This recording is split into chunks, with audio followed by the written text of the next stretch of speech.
911 Season 8, Episode 10 Voices is a showcase for Jennifer Love Hewitt's Maddie, and she absolutely deserves every bit of the kudos that she gets for an hour that makes us cheer for her, worry about her, and ultimately, celebrate her. This hour sees Maddie at her lowest, but also Maddie at her strongest, most resilient, and most human. And though, for a terrible, heartbreaking, heart-stopping moment, 911 makes us fear that we might have lost her, we emerge out of this hour, if not unscathed, at least well enough to fight another day. But the lessons are only just beginning.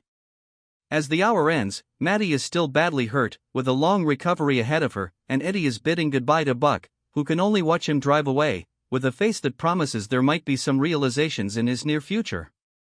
After all, at this point, even Buck's masks must be beginning to crack.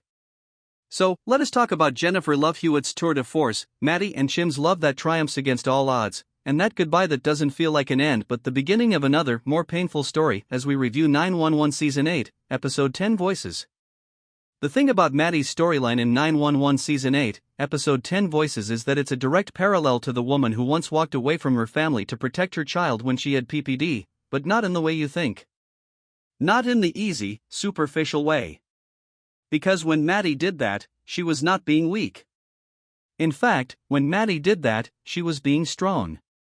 I cannot imagine the level of strength it requires to give up everything you want, everything you yearn for, because you believe that's what's best for them.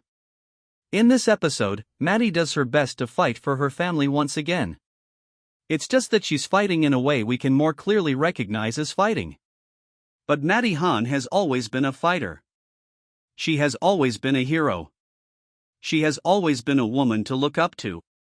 From when she escaped Doug and even before when she took care of her baby brother. In fact, she was a fighter even when she could get away.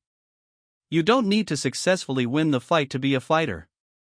That's one of the most insidious things about abuse, that sometimes we don't recognize women as fighters until they get out of toxic situations. Until they win. But occasionally that's not an easy thing to do. Maddie has always been a fighter. She has always been the hero of her story. And Jennifer Love Hewitt has always understood that about her, which is why the version of Maddie we get this hour channels all that this character has gone through before and brings it to the forefront for this win that doesn't make her a hero but that perhaps allows some people to finally see her as one. It's why she works now. It's why she has always worked. And it's why she's so easy to root for. Because she fights for herself, she fights for her family, and she fights for what she believes is right, even when she doesn't win. Sometimes, especially when she doesn't win. In my book, that makes Maddie Han a hero now and forever even if she doesn't run into burning buildings.